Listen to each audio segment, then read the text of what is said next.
Hoy vamos a estar hablando del derecho real de propiedad horizontal.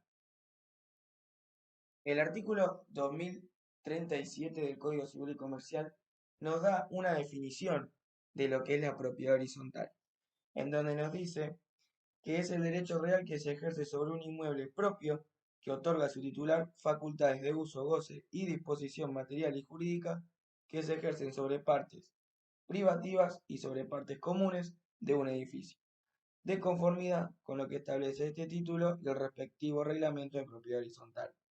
Las diversas partes del inmueble, así como las facultades que sobre ellas se tienen, son interdependientes y conforman un todo no escindible.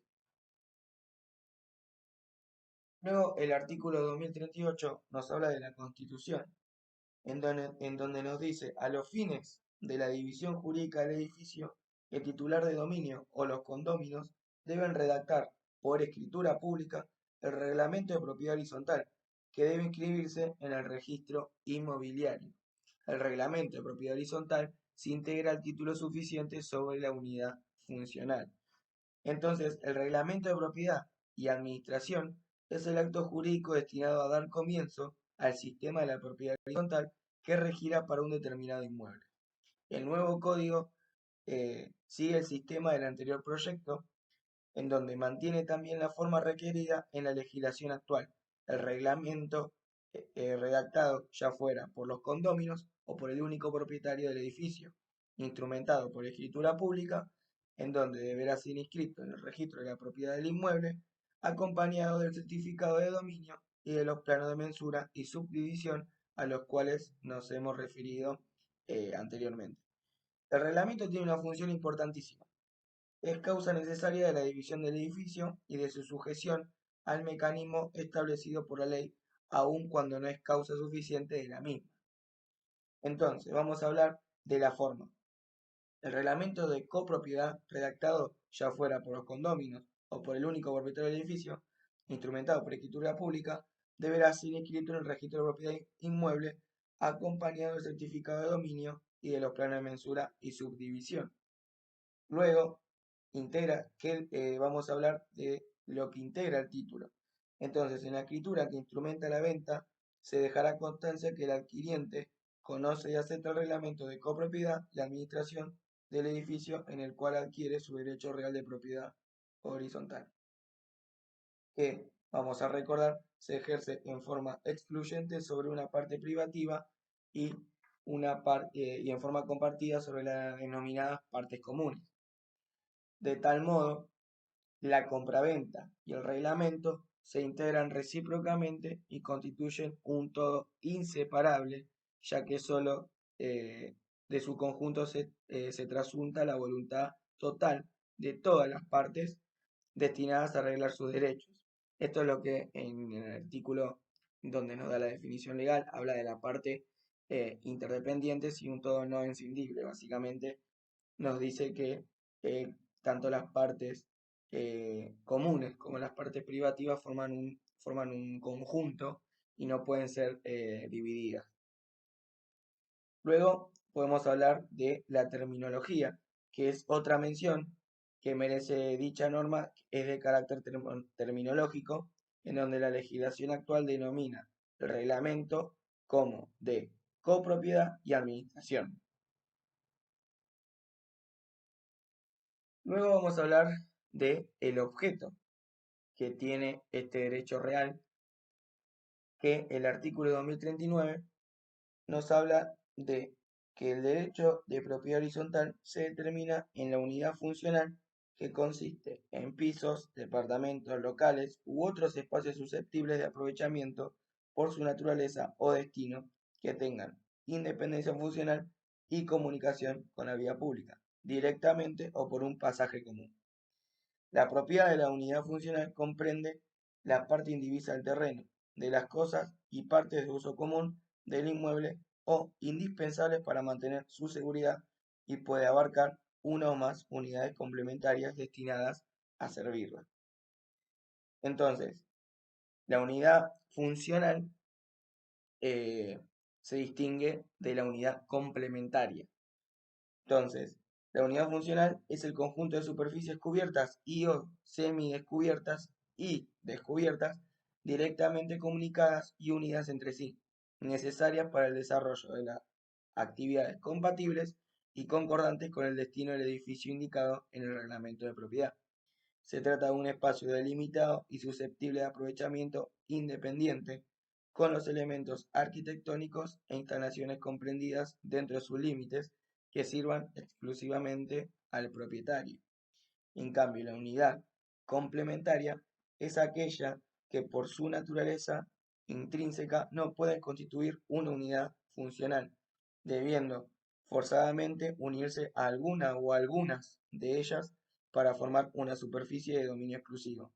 Esta sería la situación, por ejemplo, de un espacio guardacoche o una baulera, un depósito.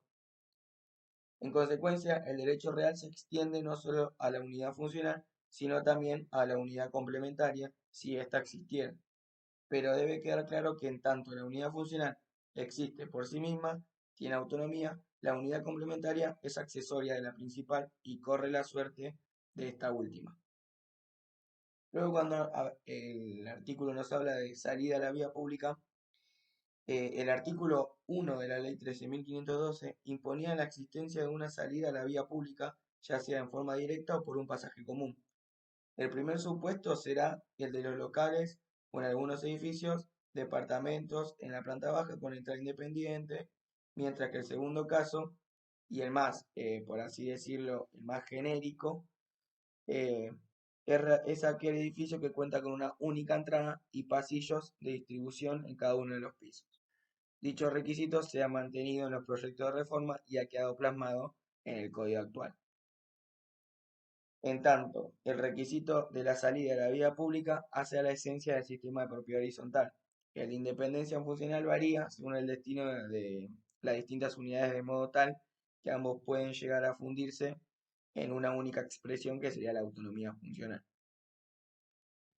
Luego podemos hablar de la relación con las partes comunes, en donde la parte final del artículo 2037, que nos habla de la definición, establece la imposibilidad de separar las partes propias de las comunes que conforman el sistema de propiedad horizontal. En el mismo sentido, el artículo 2039 reitera que la propiedad de la unidad funcional, y en su caso de la complementaria, conlleva la titularidad de la parte indivisa sobre las cosas muebles, las cosas comunes, perdón. Luego tenemos el artículo 2040, en donde nos habla de las cosas y partes comunes, y básicamente son comunes a todas o algunas de las unidades funcionales las cosas y partes de uso común de ellas o indispensables para mantener su seguridad y las que determinan en el reglamento de propiedad horizontal. Las cosas y partes cuyo uso no están determinados se consideran comunes. Sobre estas cosas y partes, ningún propietario puede alegar derecho exclusivo sin perjuicio de su afectación exclusiva a una o varias unidades funcionales. Entonces, cada propietario puede usar la cosa y partes comunes conforme a su destino, sin perjudicar o restringir los derechos de los otros propietarios. Bien. En primer lugar, existen cosas comunes, como el terreno sobre el cual el edificio está construido, los muros maestros y el techo, que son indispensables para su existencia y supervivencia. Ese carácter de cosa común puede extenderse a ciertos elementos o dependencias que son convenientes y por ello deben mantenerse indivisas para servir al uso común y mayor comodidad de todos los propietarios. Entonces, las cosas comunes indispensables no pueden perder su calidad de tal puesto que hacen a la esencia del sistema de propiedad horizontal. Las cosas comunes convenientes pueden ser o no incluidas en el reglamento de copropiedad originario o con posterioridad, previa deliberación y votación según las mayorías requeridas para su modificación. Luego tenemos las cosas comunes de uso exclusivo, en donde la división del edificio en partes de propiedad común y bienes de propiedad compartida deviene directamente de la ley de propiedad horizontal. Sin embargo, en los reglamentos de copropiedad y administración aparecía otra categoría pacíficamente aceptadas, a las cuales conocemos como partes comunes de uso exclusivo. A fin de establecer cuáles de estos elementos comunes pueden entrar en esta tercera categoría, cobra importancia la distinción que hicimos anteriormente entre los bienes indispensables que no pueden perder su calidad de tales, puestos que hacen a la esencia del sistema de propiedad horizontal, y cosas comunes convenientes. Podemos nombrar algunos ejemplos de esta categoría que son, que son los patios solares, esto es, los espacios que están destinados a dar luz, vista y aireación a los distintos departamentos que sin embargo pueden ser concedidos en uso exclusivo a la unidad de la planta baja desde la que se tiene acceso directo. Otro ejemplo son los jardines, situados en los fondos del edificio, también los paliers privados, puesto que solo son utilizados por una unidad funcional. Luego vamos a hablar del uso de las cosas comunes, que básicamente es importante destacar que si bien el titular de la propiedad horizontal tiene derecho sobre una cuota parte ideal de los sectores comunes del edificio, el uso y goce de esos bienes pueden ser ejercidos sobre la totalidad de ellos, de conformidad con el principio adoptado en materia de condominio. El destino de las partes comunes deberá quedar fijado en el reglamento de propiedad horizontal y a él deberán ajustarse los propietarios a los efectos de su uso. Entonces, el titular del derecho de propiedad horizontal no goza individualmente de la facultad de disposición material sobre las cosas comunes. En cuanto a la disposición jurídica, dado que los derechos de cada propietario sobre los bienes comunes son inseparables de la unidad funcional, el titular podrá disponer de ellos en la medida en que lo hiciere conjuntamente con esta última.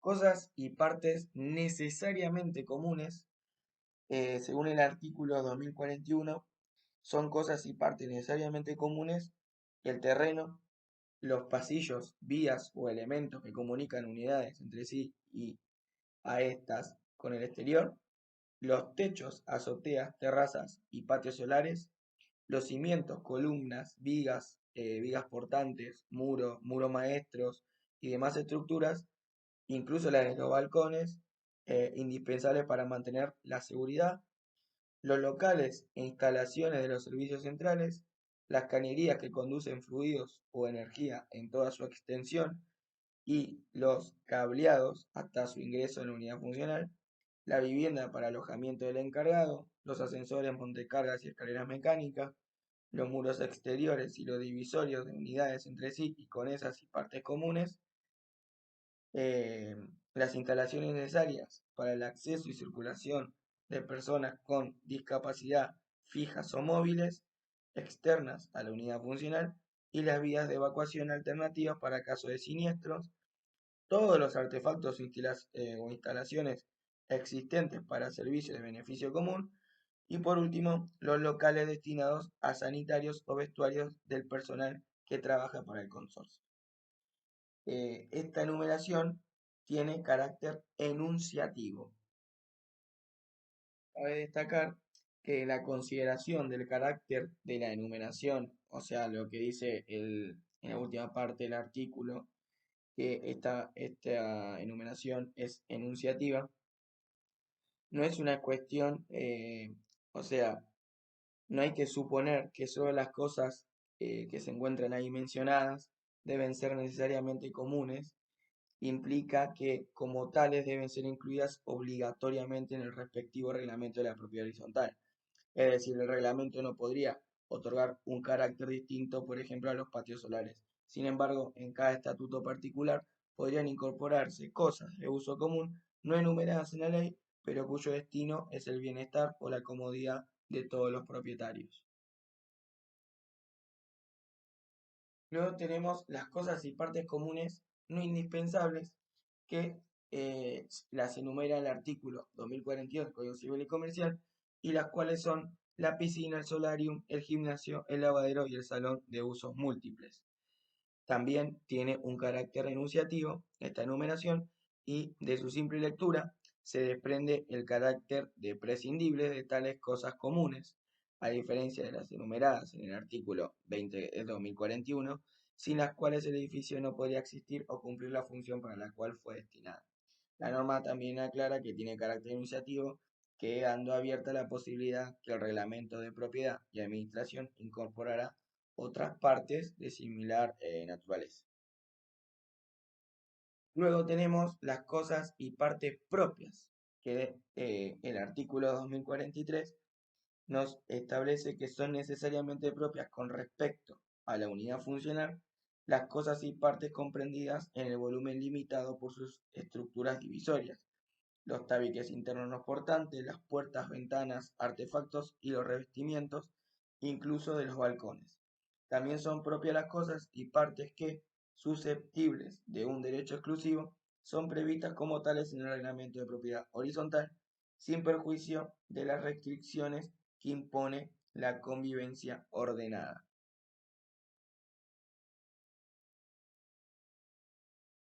Ahora vamos a hablar de la figura del consorcio, que lo tenemos ubicado en el Código Civil y Comercial en su artículo 2044, en el cual nos dice, el conjunto de los propietarios de las unidades funcionales constituye la persona jurídica denominada consorcio. Tiene su domicilio en el inmueble, sus órganos son la asamblea, el consejo de propietarios y el administrador. La personalidad del consorcio se extingue por la desafectación del inmueble del régimen de propiedad horizontal, sea por acuerdo unánime de los propietarios instrumentando en escritura pública o por resolución judicial inscripta en el registro inmobiliario. Para hablar del consorcio vamos a hablar en primer lugar, del nacimiento del ente, en donde un sector de la doctrina y algún pronunciamiento judicial entienden que el reglamento de propiedad horizontal, con los requisitos que le impone la propia ley, que es la escritura pública, inscripción en el registro de propiedad, constituye el acta de nacimiento jurídico del ente. Es a partir de ese momento que el consorcio trasciende como entidad jurídica diferenciada de sus integrantes frente a terceros.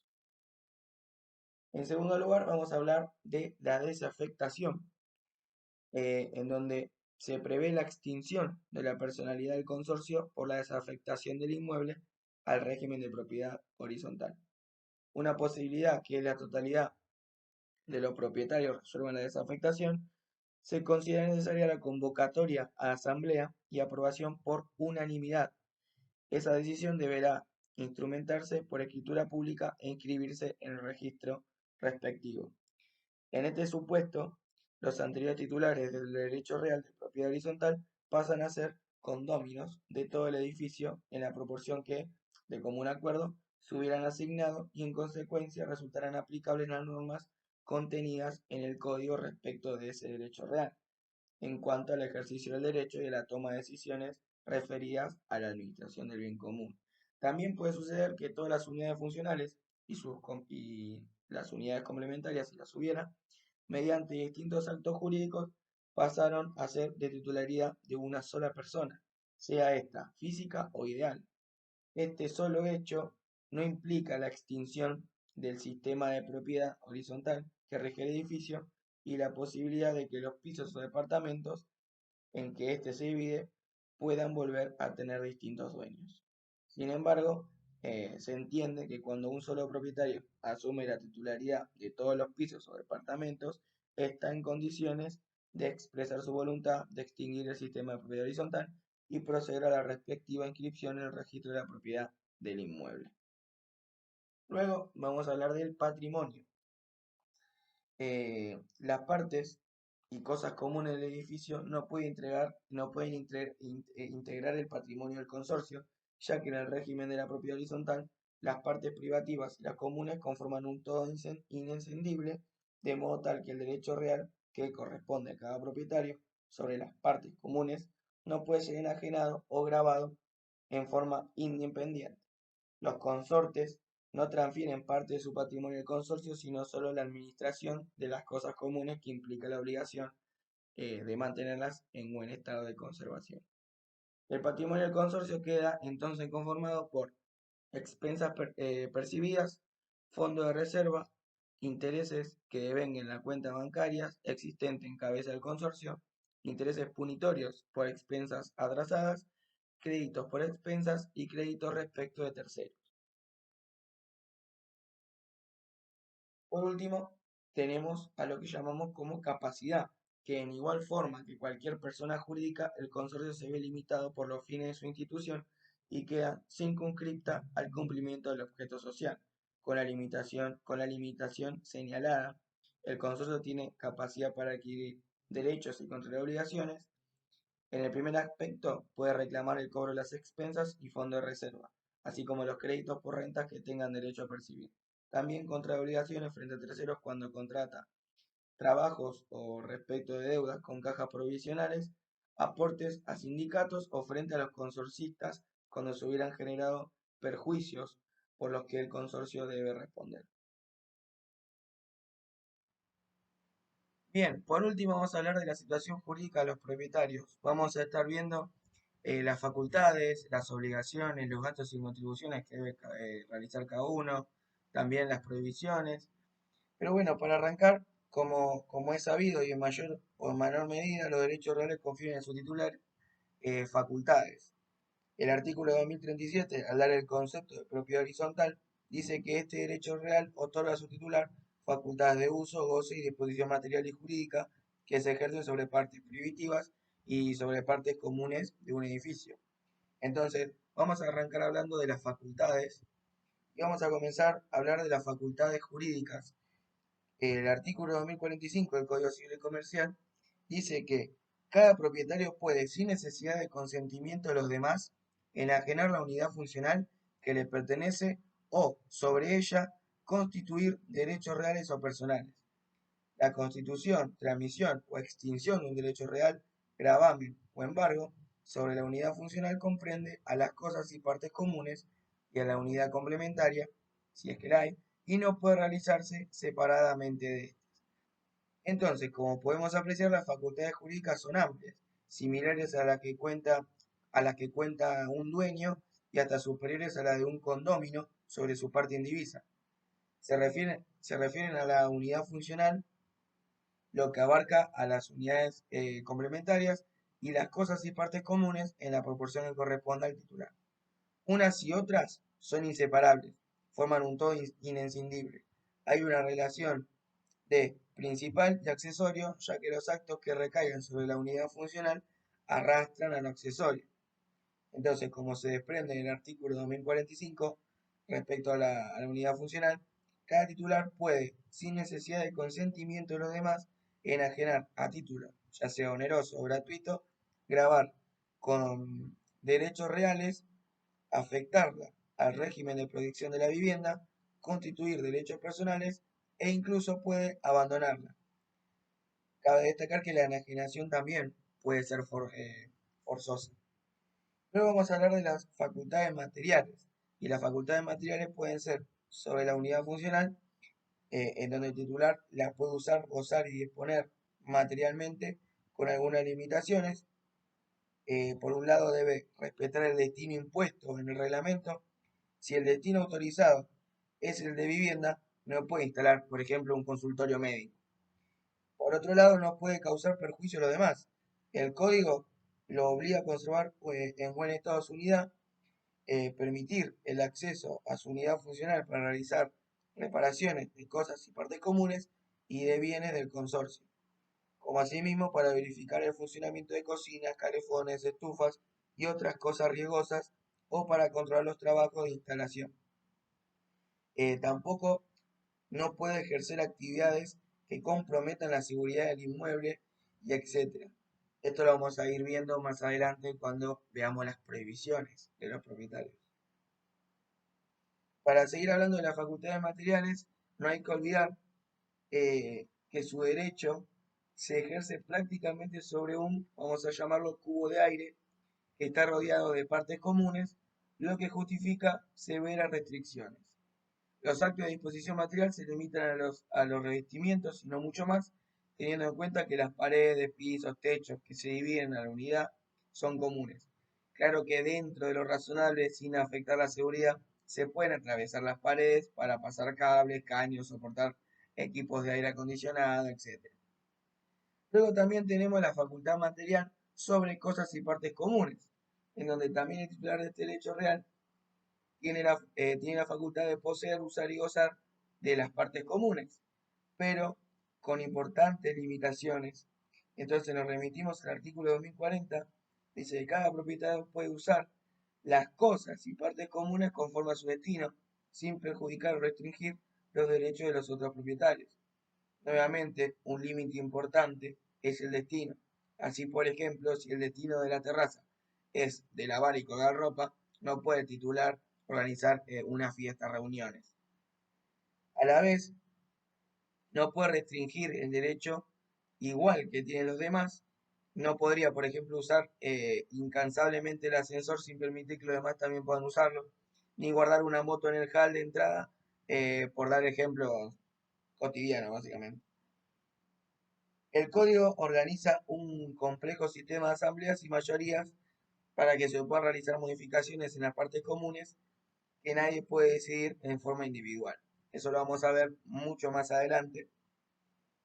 Así que para pasar a, con el siguiente tema, vamos a hablar de las obligaciones que poseen los propietarios y nos tenemos que remitir al artículo 2046 del Código Civil y Comercial, en donde el propietario está obligado a cumplir con las disposiciones del reglamento de propiedad horizontal y del reglamento interno, si es que lo hay, conservar en buen estado su unidad funcional, pagar a expensas comunes ordinarias y extraordinarias en la proporción de su parte indivisa, contribuir a la integración de fondos de reserva, si lo hay, permitir el acceso a su unidad funcional para realizar reparaciones de cosas, partes comunes y de bienes del consorcio, como asimismo para verificar el funcionamiento de cocinas, calefones, estufas y otras cosas riesgosas, o para controlar los trabajos de su instalación.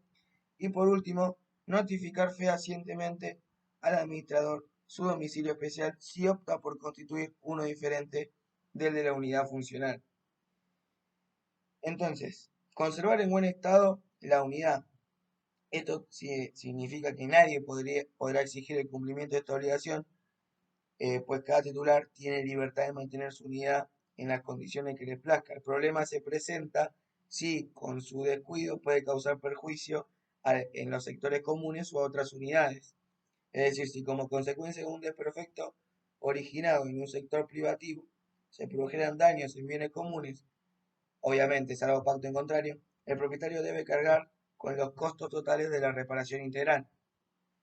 Luego tenemos el fondo de la reserva, si lo hay. Entonces, en primer lugar, cabe señalar que la existencia del fondo de reserva no está impuesta por el código, por eso el articulado habla y especifica si lo hay. De este modo, su vida dependerá de la previsión que al respecto contenga el reglamento o de su establecimiento por resolución válida de la Asamblea de los Consorcistas. Entonces, está destinado, en primer lugar, a cubrir tres clases de gastos: los extraordinarios, los especiales e indemnizaciones y despidos. El fondo de reserva debe quedar depositado en una cuenta bancaria a nombre del consorcio, ya que forma parte del patrimonio, ¿no?, del consorcio. Tenemos que hablar de las expensas, que las expensas, dice el artículo 2046, que el propietario tiene la obligación de pagar expensas comunes, ordinarias y extraordinarias en la proporción de su parte indivisa. Entonces, el pago regular de las expensas comunes es fundamental para el normal desenvolvimiento del edificio. Si los consorcistas no pagan puntualmente y lo hacen de manera anárquica, sería más difícil el mantenimiento de las cosas y partes comunes.